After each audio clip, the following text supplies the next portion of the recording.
नमस्कार, मैं डॉक्टर आलोक जौहरी हूँ। मैं क्रिटिकल केयर और आईसीयू एरियाज़ में मेडिकल एक्सपर्ट हूँ। पिछले 30 साल से मैं इस क्षेत्र में दिल्ली और आसपास के इलाके में काम कर रहा हूँ। हमारी एक संस्था है जो स्वास्थ्य से जुड़ी हुई है और हमारी इस संस्था में अधिकांश तौर पर जो डॉक्टर्स की टीम है वो आईसीयू और क्रिटिकल केयर से संबंधित है। इसके अलावा हमारी टीम में और भी अलग अलग तरह के विशेषज्ञ मौजूद हैं। आस हेल्थ केयर के माध्यम से 15 साल पहले संस्था बनाने के साथ ही हमने दिल्ली एनसीआर के क्षेत्र में एक नई धारा को जन्म दिया और इसमें हमने डोमिसिलरी केयर को लोगों के बीच में लाने की कोशिश की है। डोमिसिलरी केयर का ये मतलब है कि जब भी कोई पेशेंट घर में है और उसको किसी तरह के इलाज की ज़रूरत है और वो इलाज उसके घर पर प्रैक्टिकली पॉसिबल है और वो इलाज उसके घर पर लीगली परमिसिबल है, तो उस तरह की चीज़ें हम उसको घर पर मुहैया कराते हैं। इसमें हमारे डॉक्टर्स की टीम है जो पेशेंट को घर पर जाकर देखती है। उसमें हमारे पास नर्सेस और टेक्नीशियंस का सपोर्ट है जो घर पर जाकर पेशेंट को नर्सिंग केयर या किसी तरह की टेक्निकल असिस्टेंस जिसकी ज़रूरत है वो उसको वहाँ प्रोवाइड कराते हैं। दवाइयाँ इंजेक्शन के तौर पर, जो इंजेक्शंस घर पर दिए जा सकते हैं, जो इंजेक्शंस घर पर दिए जाने के लिए रिलेटिवली सेफ़ हैं, वो इंजेक्शंस हमारी टीम के द्वारा पेशेंट को घर पे प्रोवाइड किए जाते हैं। जो मशीनें घर पर लगाकर पेशेंट को उसकी हेल्थ के लिए सपोर्ट की जा सकती हैं, वो मशीनें भी उसके घर पर उपलब्ध कराई जाती हैं। इस तरह की सुविधा 15 साल से हम दिल्ली एनसीआर के क्षेत्र के पेशेंट्स को देते रहे हैं। पिछले 1 से 1.5 साल में जब कोरोना का इस समाज में प्रकोप आया और मरीज़ों की तादाद हद से ज़्यादा बढ़ी और फिर समस्या इस हद तक चली गई कि मरीज़ों को अस्पताल में बेड मिलने में दिक्कत हुई, मरीज़ों को मशीनें या ऑक्सीजन मिलने में दिक्कत हुई। तो पिछले इस 1.5 साल में हमारी टीम ने इस प्रकार की चिकित्सा को और मरीज़ के करीब लाने की कोशिश की है। नमस्कार, मैं doctor Nikhil Dhingra, senior consultant anaesthesia और क्रिटिकल केयर। मैं आस हेल्थ केयर की एक डोमिसिलरी केयर यूनिट को हेड कर रहा हूँ। इस यूनिट में मेरे साथ एक टेक्नीशियन, एक मेल और एक फीमेल नर्स है और जितना इक्विपमेंट आपको मुझे मेरे बैकग्राउंड में दिखाई दे रहा है वो सब इक्विपमेंट हमारी एक स्टैंडर्ड होम केयर या होम आईसीयू यूनिट का पार्ट होता है, जिसका बारे में आपको डॉक्टर जौहरी एक्सप्लेन करेंगे। जब हम घर पर एक आईसीयू बनाने की बात करते हैं तो सबसे पहले आता है पेशेंट का बेड। ये एक हॉस्पिटल बेड है जिसमें सुविधा है उसके हेड एंड को ऊपर करने की या नीचे करने की, या उसके पैरों को ऊपर करने की या नीचे करने की। और अगर आप ध्यान से देखें तो इसके साइड में एक ये रेस्ट लगा हुआ है जिसकी वजह से पेशेंट हमारा सेफ़ रहता है। पेशेंट को लिटाने के बाद हम इसे ऐसे ऊपर कर देंगे तो पेशेंट साइड से कहीं चोट ना लगे, गिरे नहीं, तो इसके लिए ये फ़ायदेमंद रहता है। इस बेड के साथ ही हमने एक सिलेंडर रखा है, ये ऑक्सीजन का सिलेंडर है और इसमें हमने एक फ़्लो मीटर अटैच किया है। मरीज़ को अगर ऑक्सीजन देनी है तो यहाँ से ये फ़्लो कंट्रोल होता है और ये यहाँ पर नज़र आता है बुलबुलों के रूप में, और ये एक नेज़ल कैनुला है जिसको हम मरीज़ को लगाते हैं। इसके साथ हमने रखा है एक मल्टीपैरा मॉनिटर जिसमें कि कई सारी चीज़ों को हम एक साथ नाप रहे हैं। उसकी पल्स को नाप रहे हैं, ब्लड प्रेशर को नाप रहे हैं, ऑक्सीजन सैचुरेशन को नाप रहे हैं, उसका ईसीजी नाप रहे हैं, उसका टेम्परेचर नाप रहे हैं। तो ये एक मल्टीपैरा मॉनिटर है जो हमने उसके साथ में रखा है। अब हम दूसरी तरफ चलते हैं। दूसरी तरफ जो आप मशीन देख रहे हैं पेशेंट के बेड के साथ, ये है डिफिब्रिलेटर। ये एक ऐसी मशीन है कि जिसमें हम मरीज़ का ईसीजी भी देख सकते हैं, लेकिन साथ ही साथ अगर उसको दिल से संबंधित, हार्ट से रिलेटेड कोई सीरियस समस्या होती है और उसके दिल की धड़कन किसी समय बेकाबू होती है, तो इस डिफिब्रिलेटर से शॉक देकर हम उसके हार्ट की गति को नॉर्मल कर सकते हैं। सो ये एक लाइफ सेविंग डिवाइस है।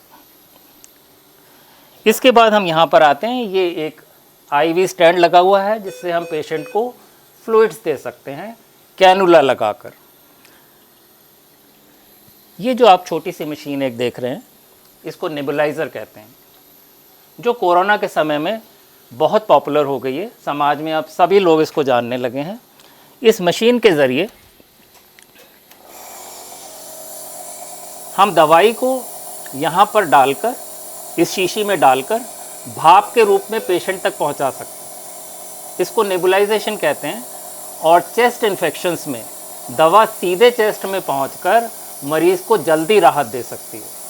तो ये नेबुलाइज़र मशीन का बहुत बहुत बहुत फ़ायदा है कोरोना के पेशेंट्स में।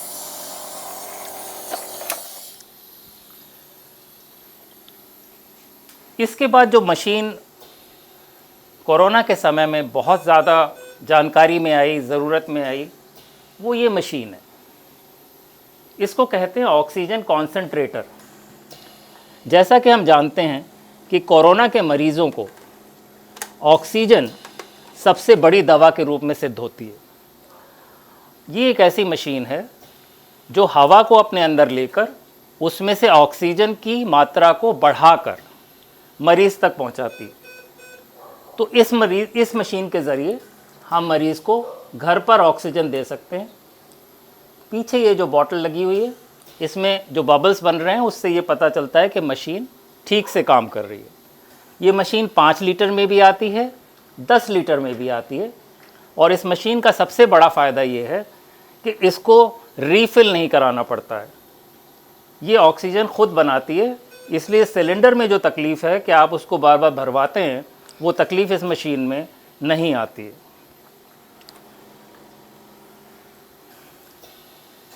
ये जो आप देख रहे हैं यहाँ पर एक बड़ी सी कार्ट, इसको क्रैश कार्ट कहते हैं। क्रैश माने इमरजेंसी, कार्ट माने दवाइयों की अलमारी। तो यहाँ पर हमने इमरजेंसी में इस्तेमाल होने वाली सारी दवाइयों को अलग अलग बॉक्सेस में रखा है। कुछ बॉक्सेस आपको ये ऊपर बने दिखाई दे रहे हैं, कुछ ये ड्रॉज हैं जिसमें आपको अलग अलग प्रकार की दवाइयाँ और जान बचाने के उपकरण दिखाई देंगे।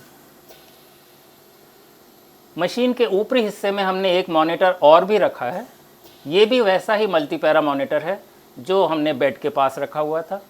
मशीन में ही ग्लूकोज चढ़ाने की अलग से आईवी स्टैंड की सुविधा है और पल्स ऑक्सीमीटर, ब्लड प्रेशर और अलग अलग तरह के उपकरण हैं। ये भी एक उपकरण बड़ा इम्पॉर्टेंट है शुगर नापने के लिए। शुगर के मरीज़ आजकल तकरीबन हर घर में हैं और कोरोना में जो स्टीरॉयड्स दिए जाते हैं उससे भी शुगर बढ़ने के कारण इस मशीन का उपयोग बहुत बढ़ जाता है। ये एक छोटी सी मशीन जो आप देख रहे हैं, इसको कहते हैं सक्शन। ये सक्शन मशीन है। कई बार मरीज़ अधिक बीमार होने के कारण खांसी करके अपना बलगम नहीं निकाल पाता है और ऐसे कमज़ोर मरीज़ के लिए सक्शन के द्वारा घर पर नर्स के द्वारा या पेशेंट के किसी रिश्तेदार के द्वारा कुछ कुछ घंटे में सक्शन करके उसके ये जो बलगम है वो निकाली जा सकती है।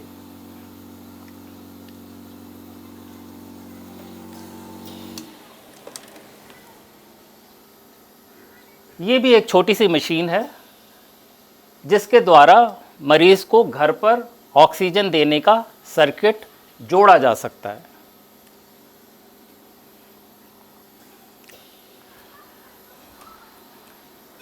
यहाँ पर जो आप ये 2 मशीनें देख रहे हैं, एक बड़ी मशीन है, एक छोटी मशीन है।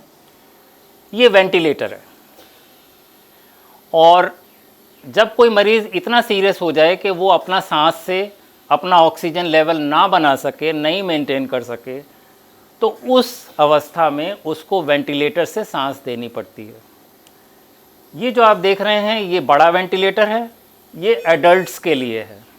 ये जो आप देख रहे हैं ये छोटा वेंटिलेटर है, ये बच्चों के लिए। ये दोनों वेंटिलेटर सिंगल मोड वेंटिलेटर हैं। सिंगल मोड का मतलब ये वेंटिलेटर सिर्फ मरीज़ को सांस लगातार दे सकता है। अगर कोई मरीज़ थोड़ा बहुत सांस ले रहा है तब शायद ये वेंटिलेटर बहुत कामयाब नहीं होगा।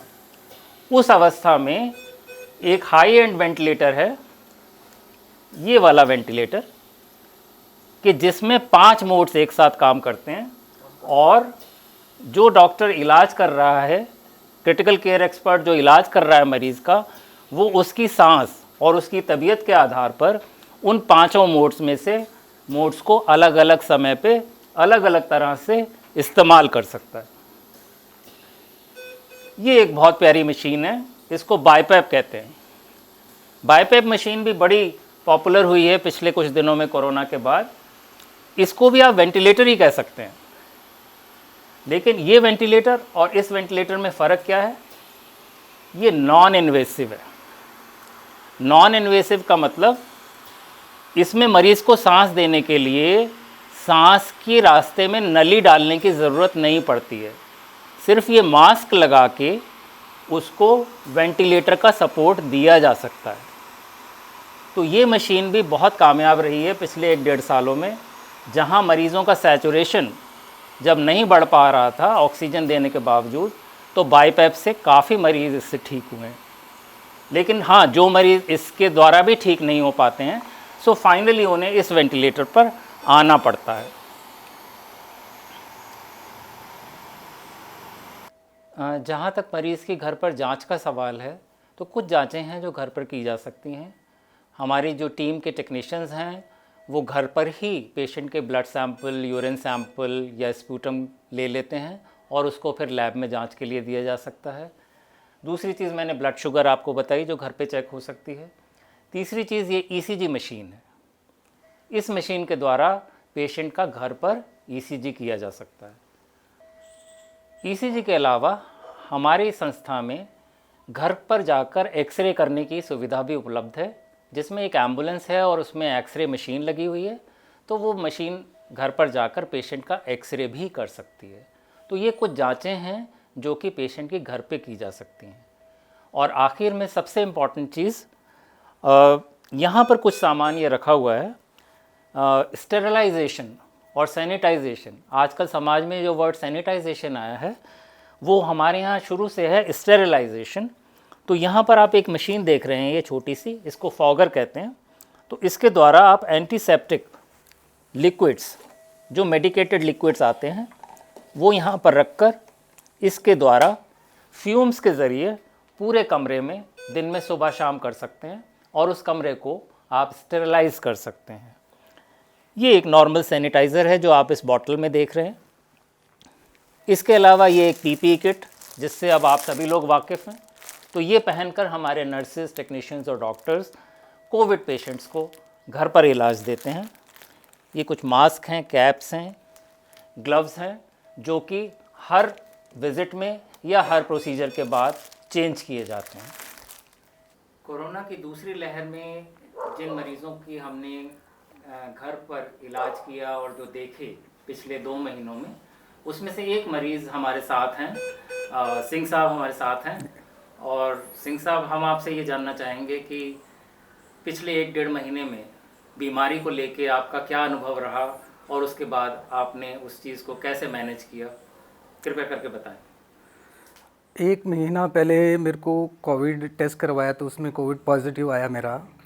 तो पॉजिटिव आने की वजह से उसके बाद मैंने आगे ट्राई किया, कहीं हॉस्पिटल में बेड नहीं मिला मेरे को और ऑक्सीजन की भी बहुत ज़्यादा कमी रही दिल्ली में, ऐसा बहुत ज़्यादा। मैंने बहुत जगह ट्राई किया लेकिन मेरे को कहीं भी कोई हॉस्पिटल में बेड नहीं मिल पाया।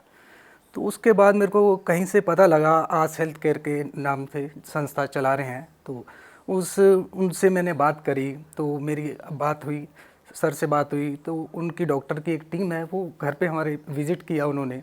तो उन्होंने मेरे को चेक किया और देखा सब कुछ। उसमें चेक करने के बाद तो उनको लगा कि कुछ प्रॉब्लम्स हैं, ज़्यादा है। तो मेरा ऑक्सीजन लेवल भी बहुत ज़्यादा ऊपर नीचे कम हो रहा था।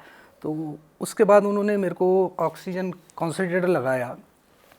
ये ऑक्सीजन कॉन्सेंट्रेटर मेरा मतलब 2-3 दिन चला काफ़ी, लेकिन उसके बाद भी मेरा ऑक्सीजन लेवल ऊपर नहीं आया। तो उसके बाद सर ने मेरे को ये बाईपैप लगाया, 3 से 4 दिन मेरे को बाईपैप लगा रहा। तो बाईपैप लगने के बाद तो मेरी हालत में कुछ सुधार आया, लेकिन 1-2 बार कुछ ऐसा लगा कि अभी भी ऊपर नीचे हो रहा है, तो सर ने मेरे को वेंटिलेटर मेरे घर में मेरे को दिया लगाने के लिए। लेकिन मेरे को इसकी ज़रूरत नहीं पड़ी, भगवान की कृपा से मैं 2-3 दिन में ही काफ़ी थोड़ा सा इम्प्रूव होने लग गया। तो इसी पे एक ऑक्सीजन कॉन्सेंट्रेटर पे ही मेरा ठीक ऑक्सीजन लेवल ठीक आने लग गया। तो उसके बाद थोड़ा टाइम, 1 हफ्ते के बाद काफ़ी जैसे कुछ हुआ तो मेरे को ठीक होने लग गया। तो मैं सर की टीम का बहुत अपने दिल से धन्यवाद करना चाहूँगा। इनकी टीम ने बहुत अच्छी हमारे घर पर आके हमारी बहुत अच्छी केयर करी, और इनका नर्सिस स्टाफ है, अटेंडेंट है और डॉक्टर्स जी टीम है, तो उन्होंने बहुत अच्छा किया। तो मैं इनके लिए बहुत बहुत भगवान से कृपा करता हूँ। बहुत बहुत धन्यवाद इनका, आपकी टीम का। तो इंद्रपाल जी, मेरी तो जो आपके परिवार से बात होती रही जी जिन सर। दिनों में आपका इलाज चल रहा जी था, तो वो तो हमारे डॉक्टर निखिल से बड़े नाराज थे। जी। वो ये कह रहे थे कि वो जो कमरे में आपको हमने रखा था आईसीयू बना के, जी सर। तो वहाँ हम तो घर वालों को भी नहीं आने देते थे। तो वो कहते थे कि लो जी, घर में ही हमारे आईसीयू है और घर में भी हमें नहीं देखने देते, सुबह शाम ही आने देते थे। जी। तो सर उसके लिए घर वाले तो ज़्यादातर लोगों के सभी के होते हैं, अगर नॉर्मल भी ऐसे जाते हैं तो कोविड पेशेंट के पास आप फैमिली मेम्बर या दूर आइसोलेट करते हैं तो दूर ही रहते हैं। तो मेरे को इससे कोई प्रॉब्लम नहीं है।